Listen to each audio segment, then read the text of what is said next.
కార్యకర్తలు అభిమానులు.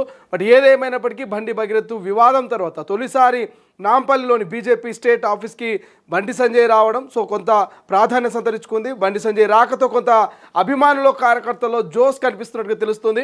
ఇక మరికొద్దిసేపట్లో బండి సంజయ్ ఒక ప్రెస్ మీట్ కూడా పెట్టబోతున్నట్టు తెలుస్తుంది. కొడుకు వివాదం తర్వాత తొలిసారి పార్టీ కార్యాలయంలో Bandi Sanjay press meet పెట్టబోతున్నారు. Press మీట్లో ఏం మాట్లాడబోతున్నారు, ప్రెస్ మీట్లో మరి ఏ అంశాల గురించి ఆయన డిస్కస్ చేయబోతున్నారు, ప్రధానంగా కొడుకుకు సంబంధించినటువంటి అంశం ఏమైనా ఉండే అవకాశం ఉంటుందా, లేదంటే పార్టీ కార్యాలయం కాబట్టి కేవలం పార్టీకి సంబంధించినటువంటి వ్యవహారాల్ని మాత్రమే ఆయన మీడియా ముఖంగా వెల్లడించేటువంటి ఛాన్స్ ఉందా? అసలు ఏం జరగబోతుంది? ఇప్పటికే బీజేపీ రాష్ట్ర అధ్యక్షులు రామచంద్రరావు ఢిల్లీకి వెళ్ళారు. ఢిల్లీ నుంచి అర్జెంటుగా కాల్ రావడం, ఆయన ఢిల్లీకి వెళ్ళి అక్కడటువంటి ఢిల్లీ పెద్దలతో ఆయన మాట్లాడుతున్నటువంటి పరిస్థితి. అంటే మరి బీజేపీ పార్టీకి సంబంధించి ఏమైనా మార్పులు చేర్పులు జరగబోతున్నాయా? బండి భగీరథ్ కేసు బండి సంజయ్ పైన ఏమైనా ఎఫెక్ట్ చూపించబోతుందా?